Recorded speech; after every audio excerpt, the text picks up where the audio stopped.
Birthdays, anniversaries, weddings, whatever the occasion, it just got a little more personal with meaningful photo gifts from Shutterfly. Add a silly photo to a gold-rimmed mug for your bestie. Put your sweet puppy on a cozy fleece blanket for your teen. Gift your husband a desktop plaque featuring all the kids. Enjoy 40% off orders over $29 with code POD40 at Shutterfly.com and make something that means something.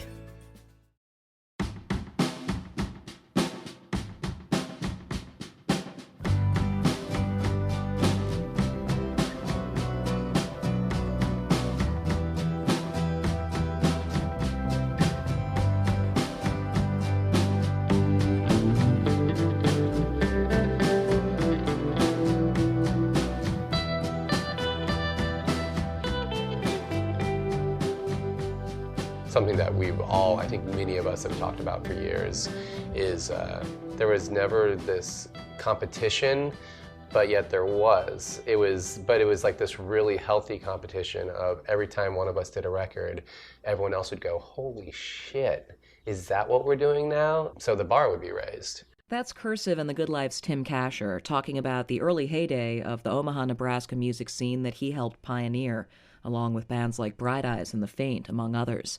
I'm Jenny Eliscu. This is episode 41 of the LSQ podcast. Thanks for pressing play. Tim and I recorded this conversation at his Los Angeles home, where I had the pleasure of meeting his cat Magnus and sweet dog Pearl. Pearl actually makes an appearance during the early part of the interview. It was fascinating, though, to hear Tim's insights into how his creative community developed and grew, as well as to talk about the ebbs and flows of songwriting, his relationship with his singing voice, and more. I love this interview so much in general, so I really hope you'll listen to the whole thing. Also, because it's near the end of the conversation that we get to talking about some important Kasher news. The Good Life are going to be touring again this spring. I'll post those dates in the show notes. And Tim's also working on some new solo material, so listen through for more on that. Cursive released an awesome new album called Get Fixed last October, only a year after the previous one, 2018's Vitriola. So I was curious to start what had inspired that bout of productivity.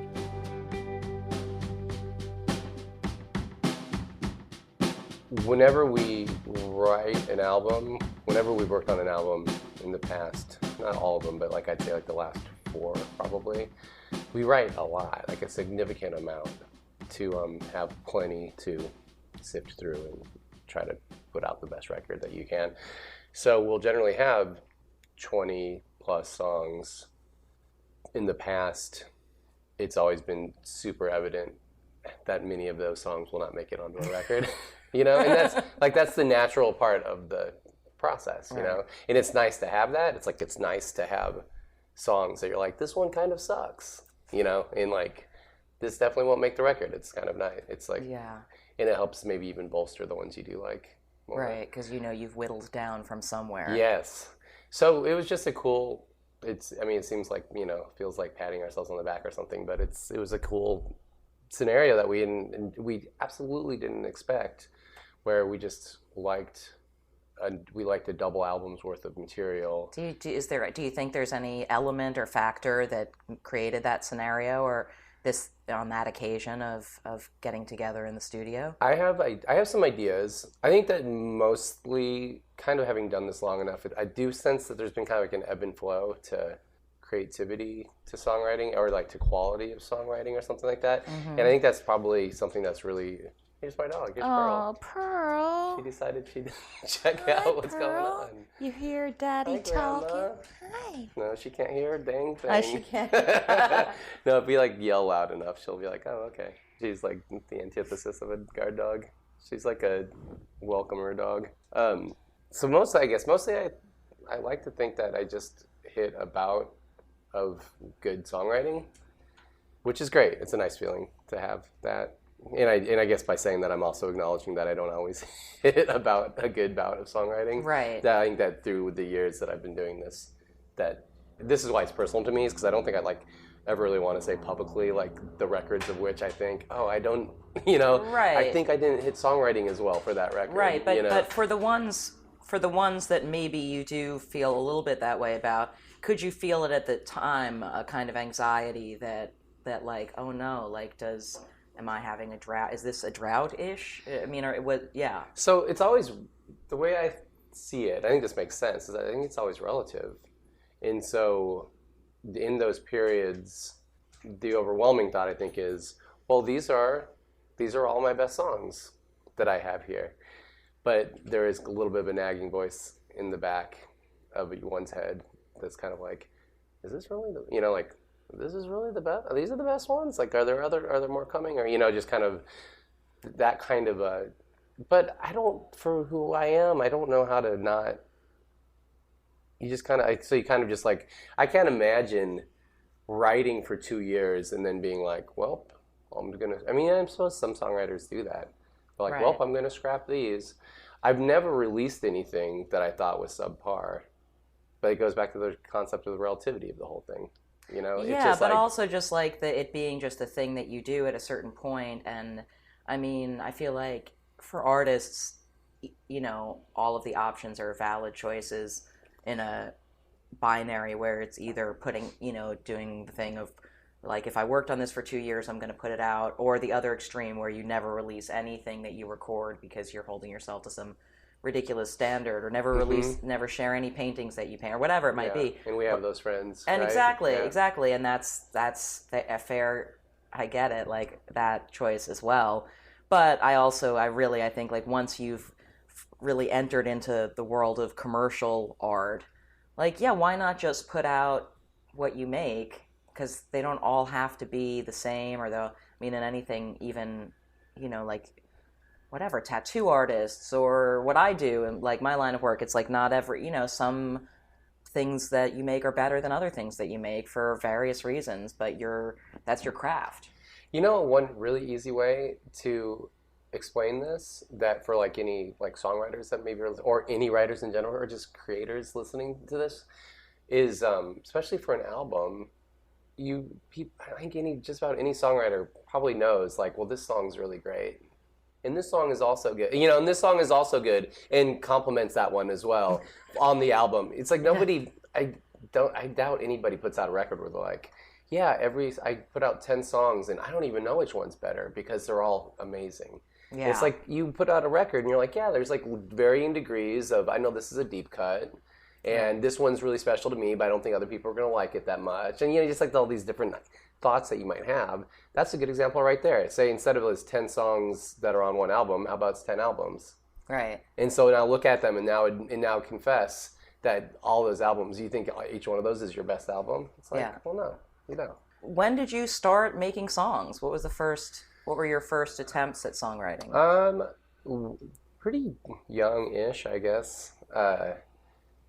Music was one of the like very cool cultural things that like me and Matt McGinn, who like plays in Cursive as well, we grew up like really tight in the same neighborhood, so we've kind of known each other our whole life.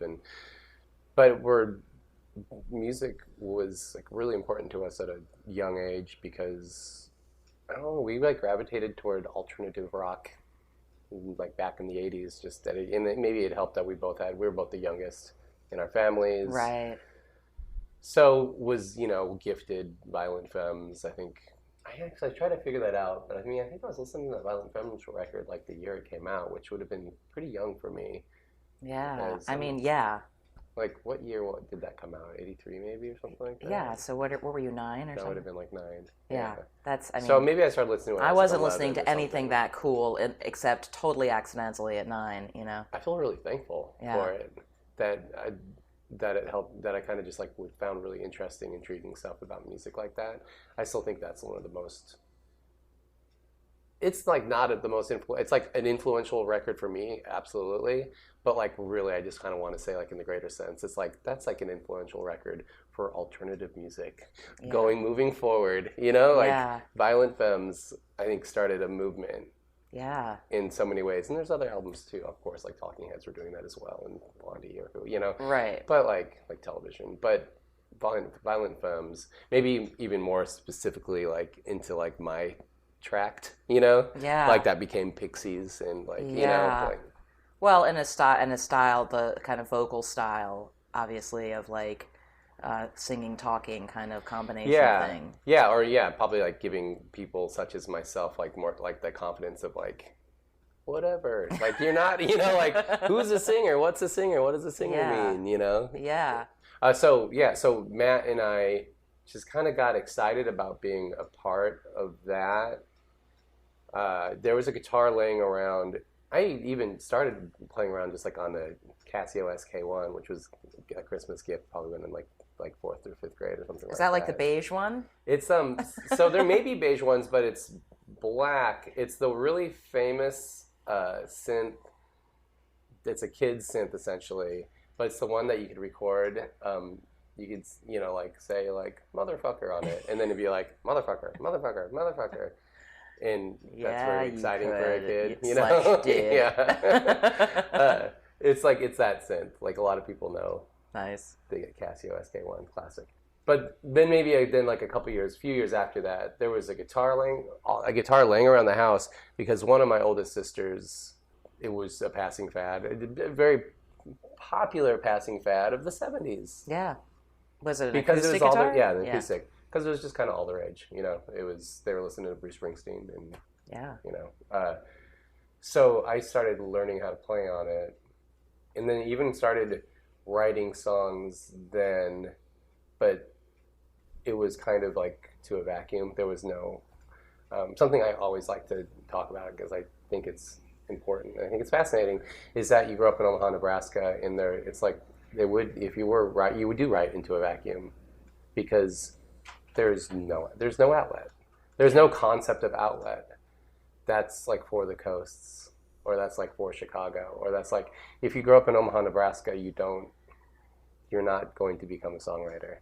That's like not that's like not a viable option, Mm-hmm. And I mean that as intensely or as sincerely as like it doesn't even enter into like, at least for me, it didn't enter into like no one there was no periphery. Right. Yeah, I had no right. I had no examples at that time. But so then, despite that, there's still kind of like just an interest to be just like creative outlet, just wanting a creative outlet.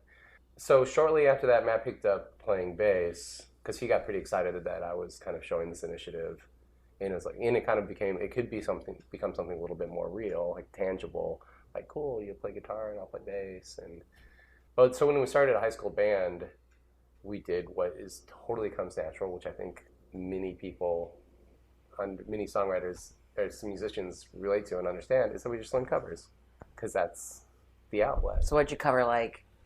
It's cool. Who's Purdue and stuff like that. Yeah,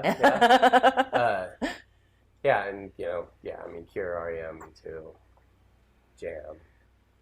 Yeah, it was like, I mean, looking back, I'd be like, cool band. If I were to walk in and see March Hare's playing like Homecoming down the street, I'd be like, all right, cool jams, kids. Yeah, but how immediately did it feel to you like a part of your identity, or that you wanted it to be a part of your identity? So we were ambitious as kids.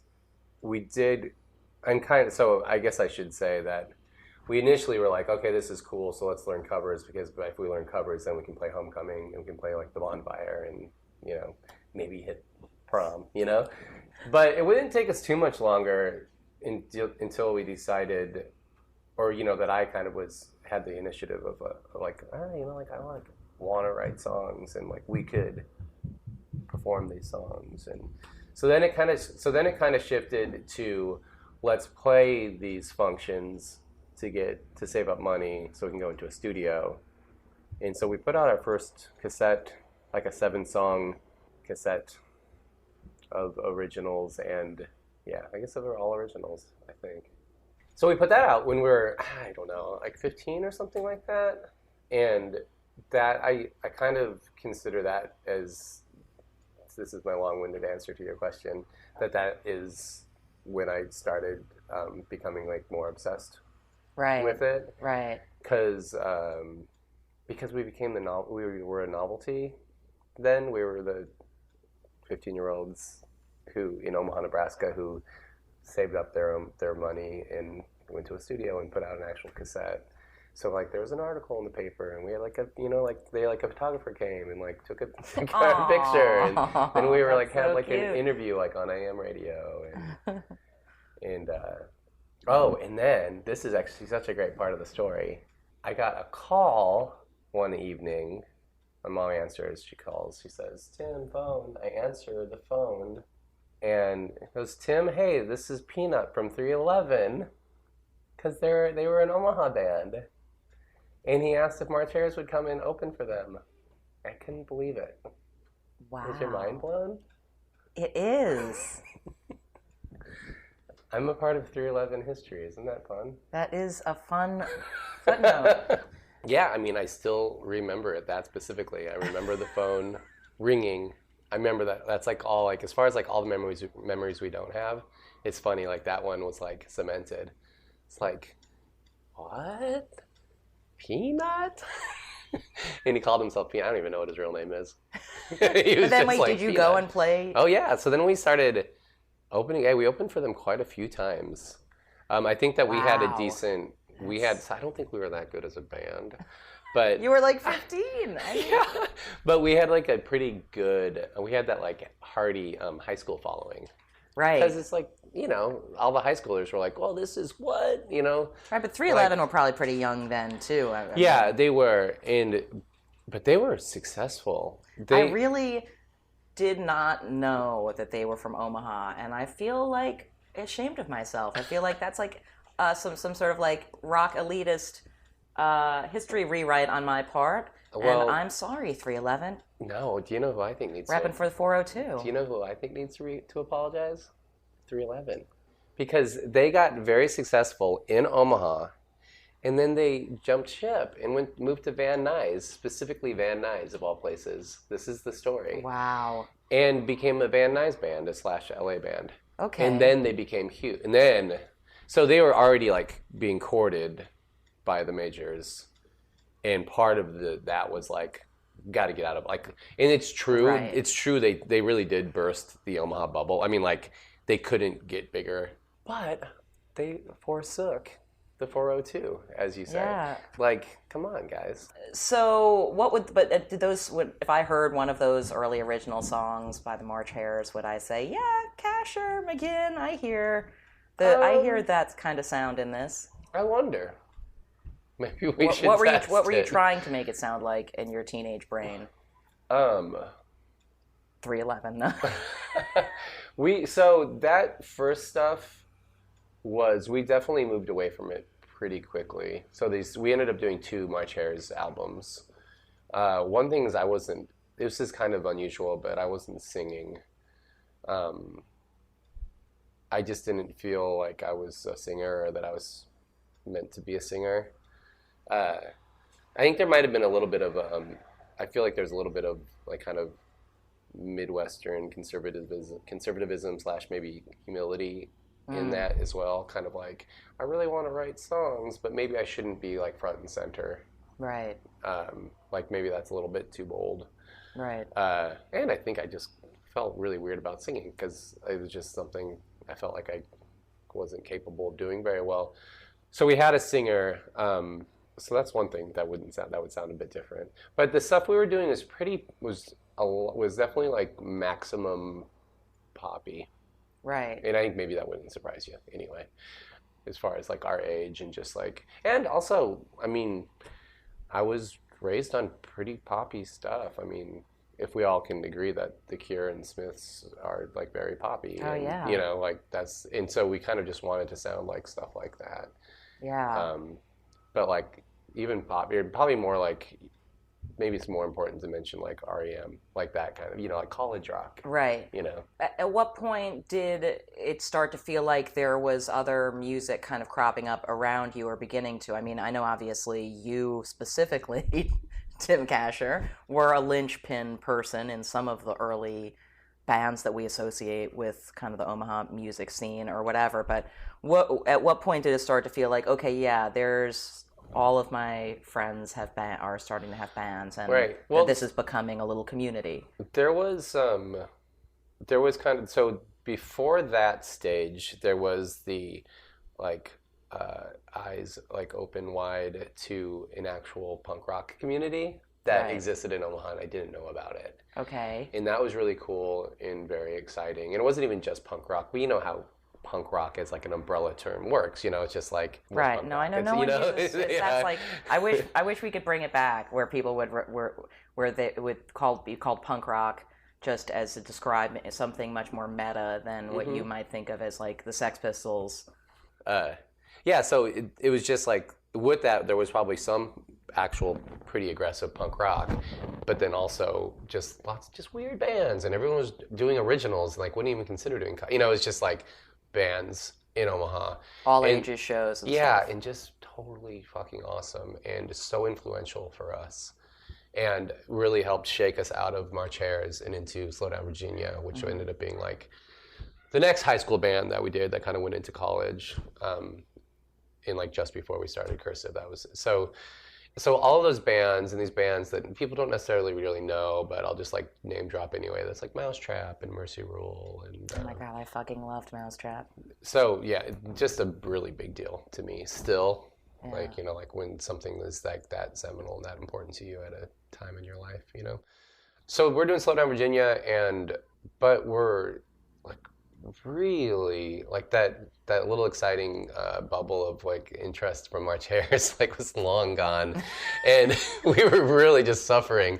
We were writing tons of stuff and doing tons of demos and always sending these demos out to labels and just trying to like kind of had caught the fever at that point.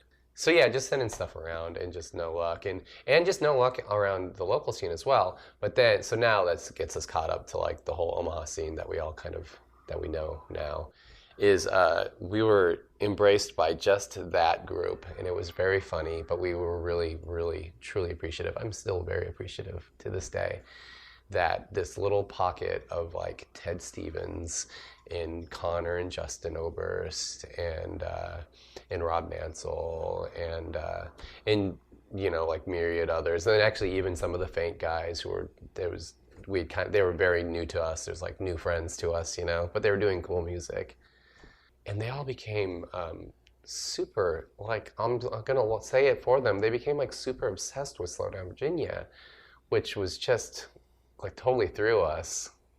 But it was cool. It was fun, and we appreciated it. And so they offered to put a CD out for us. So it was cool, And so there's along with like Connor's first cassette, those are like kind of the first 2, 3, 4 things or whatever that were on Lumberjack Records that became Saddle Creek Records. Right.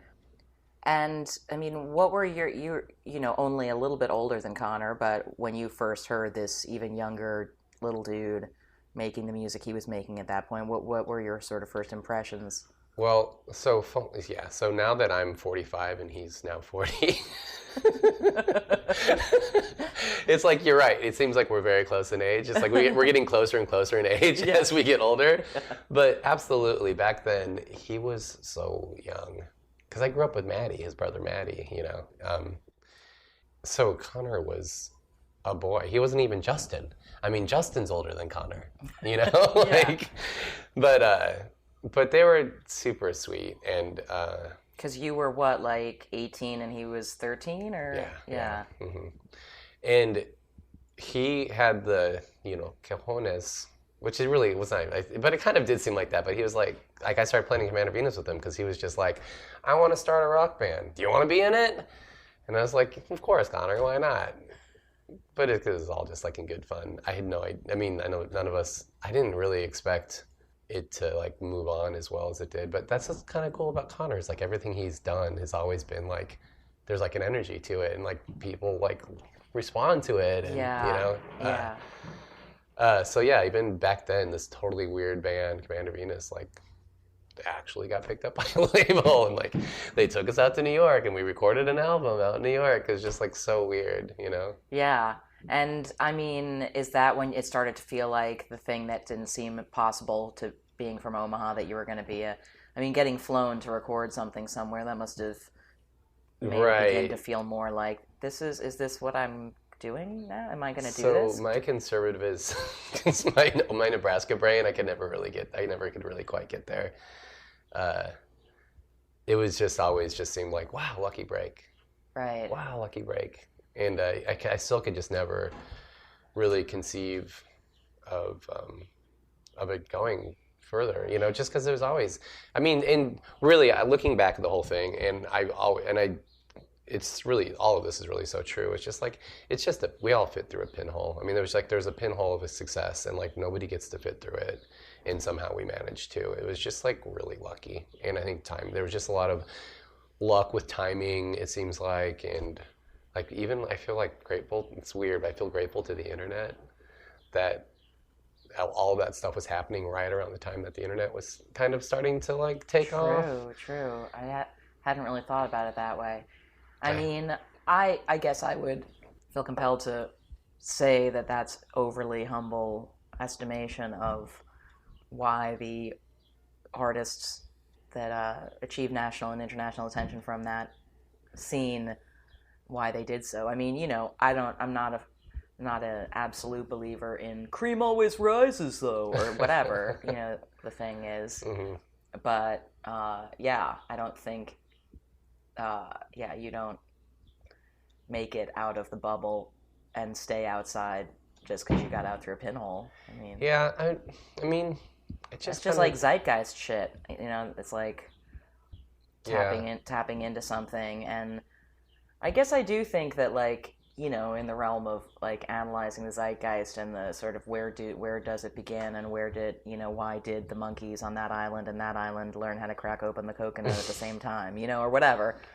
But yeah, I think there's a kind of hive mind that happens in scenes like that, especially when there's so much overlap and there's people who are more seasoned and people who are younger coming into it and underestimating what might happen, so you keep things pure, and and that ends up being a thing that is part of what strengthens it, sort of like the DC punk stuff or whatever. Yeah, I like all of this that you're saying. I can appreciate it, and I can agree with that. I do very much believe that that large group of us growing up and doing it together had a lot to do with it. Something that I think many of us have talked about for years is the raising the bar concept that I think was really helpful, like extremely beneficial for all of our songwriting, and I think I can speak for all of us, that there was never this competition, but yet there was. It was like this really healthy competition of every time one of us did a record, everyone else would go, holy shit, is that what we're doing now? And so we all so the bar would be raised. Yeah. And so it's like, wow, we're doing records like that well now? So like everyone would be like, let's go do a record that well now. And that is helpful, but that's like positive, healthy competition. Not, because another thing, because I really rail against so many music communities that I've seen, like traveling around, where the bands and songwriters don't get along, and it's like unhealthy competition. Yeah, like, fuck those guys. Yeah, and they don't support each other, and so they're not benefiting from each other at all. They're just pissy at each other. And they hear each other's albums and go, oh, that sucks, I don't know why everybody likes it. And it's like, well, you're not benefiting from that at all. But, going back to what we were talking about right at the beginning of kind of ebbs and flows in songwriting, like, when did that concept of like, oh God, what if I'm out of songs, or what if I'm not, start to be a thing? Like, because it sounds like initially you had these various different projects and just kind of no absence of material there. This is, I guess, where I lose my humility. I say this too because it's a funny thing that it's an ongoing conversation that Connor and I have had for most of our life together. I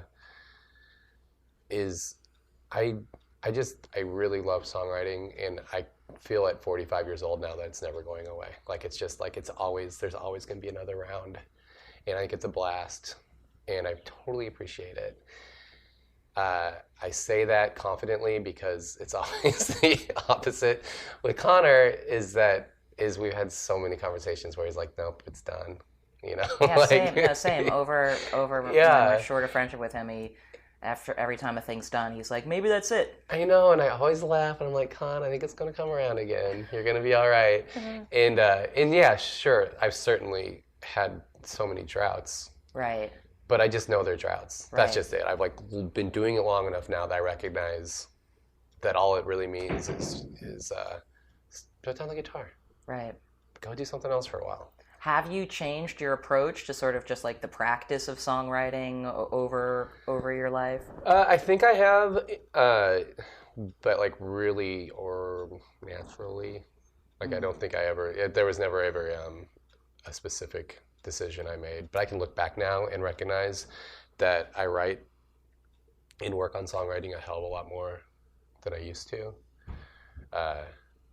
And I think that it's because I very gradually was just like, you just need to be getting ideas out as often as you can, and kind of taking on that attitude of like, write bad songs, Yeah. like just write them.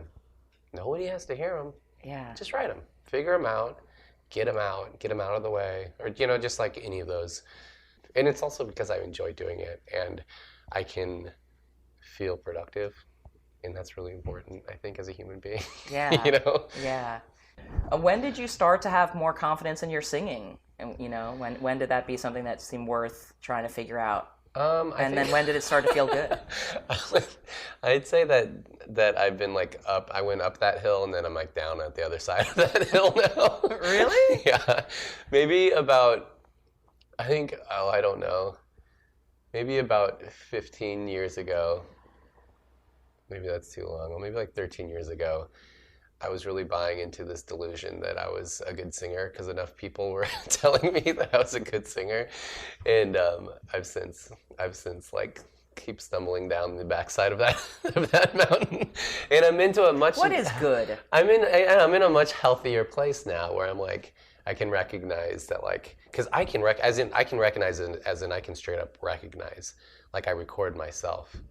And so I can hear that, like, I struggle with like singing, and like I just struggle with like there's like a natural, like innate quality, or some people just naturally understand like how to like sing in pitch, like yeah, it's muscles and stuff. Yeah, and I'm just like not that good at that, and I need a lot of practice. I mean, there's just things I've learned about myself. Like I need a lot of practice to like get used to a song, and where the next person can just be like, "How's it go?" Da, da, da, da, and then you start singing it. Like I just don't have any of that. So I'm like really not a singer. I'm just the person who writes the songs, like Right. There's a lot of us like that. Well, you're a vocalist. Yeah, there's a lot of us that are like that. It's just like, well, I wrote this song and I wrote these lyrics and this melody, and when I was in high school I had somebody else sing it, and then I eventually kind of was like, I guess I should just be the one who sings it. But it must feel physically satisfying in some way, or psychologically satisfying in some way, because you choose to keep doing it. Yes, I will tell you that. So it's singing well, or what is my version of well, is immensely satisfying for me. So much so. So I've all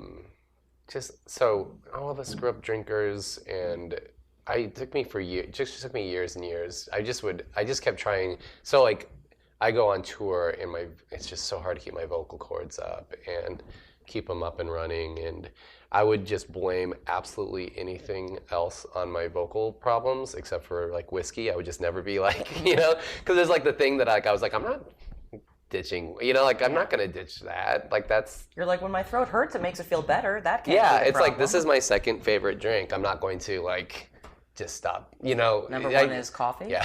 There you go.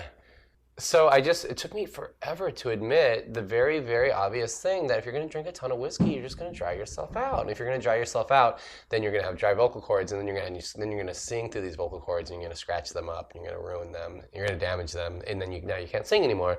I've been doing that most of my singing career. Yeah. And now I've finally figured out that that's the major problem. And so this is like really big for me to say, because I've been like a drinker my whole life. I actually get more gratification out of singing well and performing well than being drunk. And that's been a really big hurdle for me. And I'm really glad that I'm here now. Yeah. And I still drink. I'm not like, I didn't like abandon that. But I drink reasonably. Right. But the buzz, you prefer to have the buzz of, right, it's a better feeling like, wow, I crushed that for me. Yes. Than the temporary buzz of the booze. It's cheers. Yeah. It's a funny thing. It's a funny thing for me because mostly I've hated, and I still kind of do hate this, but mostly I've resented myself for kind of accidentally picking this life of being a vocalist, because it's like being an athlete.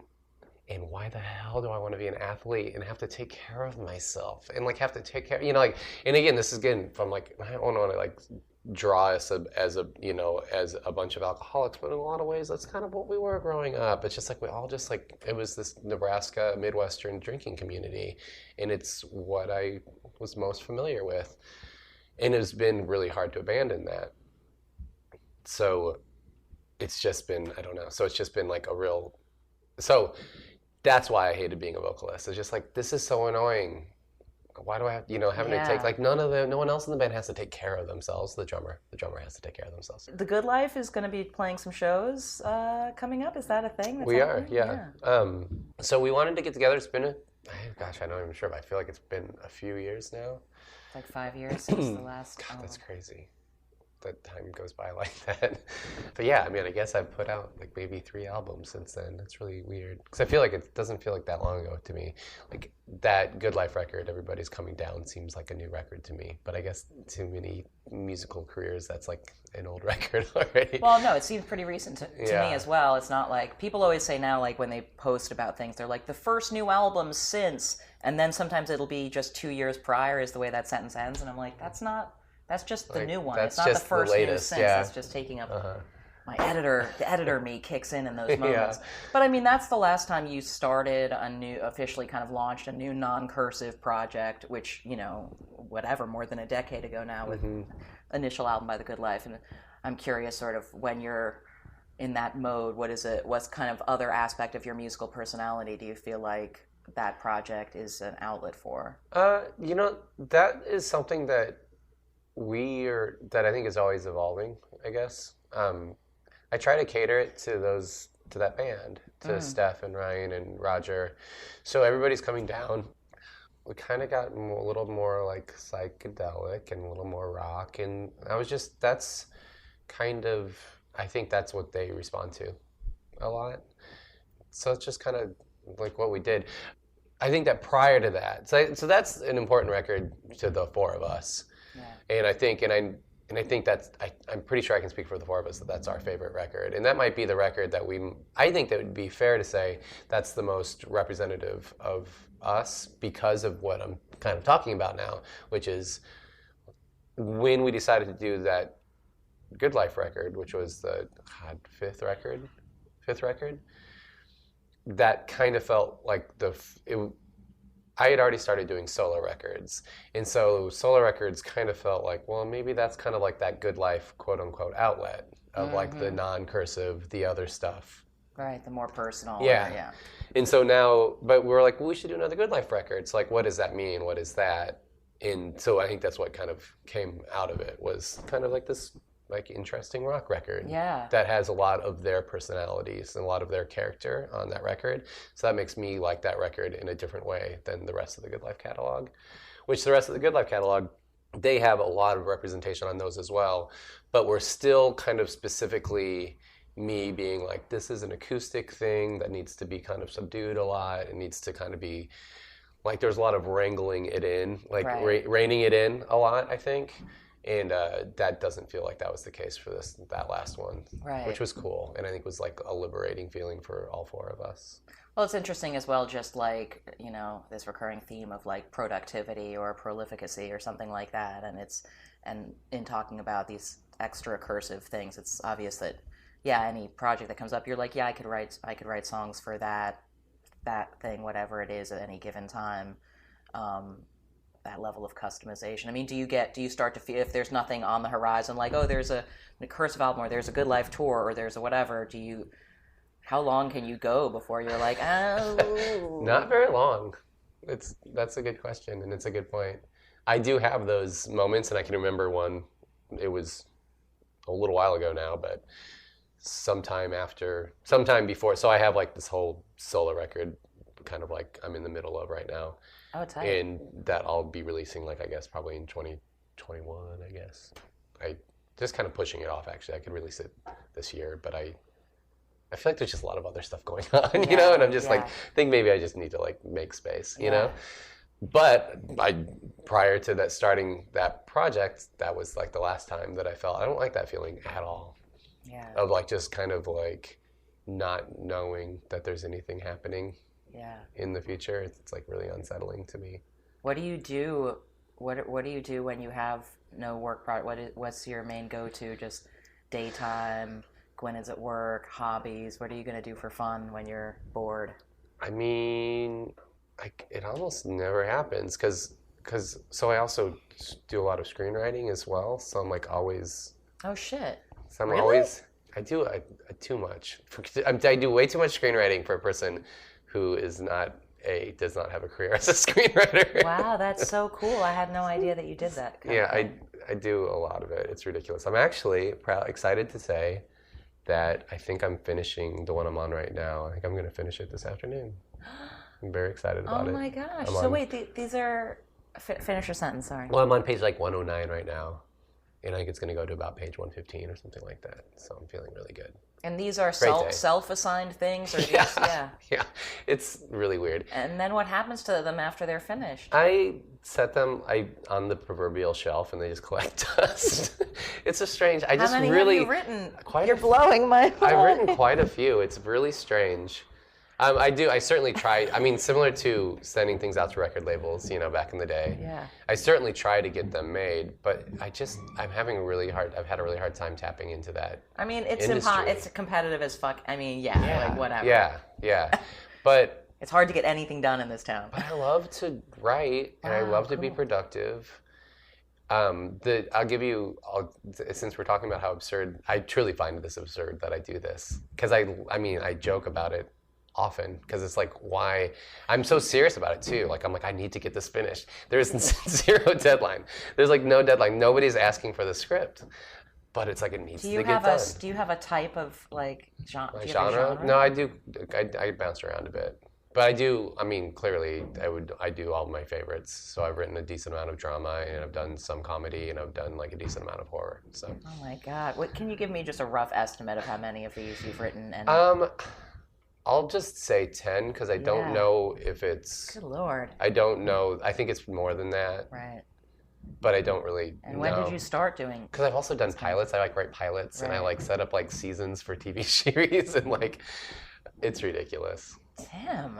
It's ridiculous. It really is. I love it. I'm glad I didn't miss getting that out of you before I wrapped up this conversation because and I just feel like wow, what an exciting thing to have that you enjoy doing enough. Fucking hell, that's the dream, man, that you can, in the course of an adulthood, have two things that you like doing enough that you would do them without being paid for them.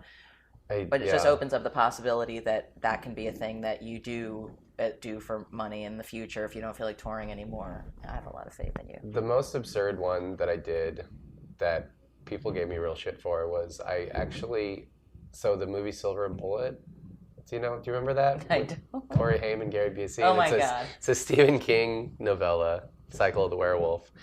But I've watched it so many times, and about 8 years ago or so, it just like a light bulb went off, and I was like, this thing needs to be remade. So I rewrote it. I rewrote Silver Bullet, and then I sent it to a couple of people, and they're like, what is this? And I explained it to them, and they're like, so you got the rights to it? And I was like, no, not at all.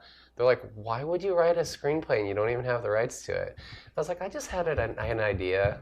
Wow. It was ridiculous, but I loved it. Yeah. Awesome. Well, thanks so much, Tim, for having me thank you. Awesome talking to you. You as well. All right, well, as promised, I've posted those Good Life tour dates in the show notes for this episode, so have a look at them there or elsewhere on the internet.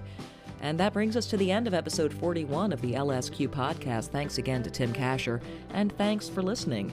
The next episode, I'm excited to share in a couple of weeks, features an interview with Grouplove's Hannah Hooper, and their new album is also just a couple of weeks away.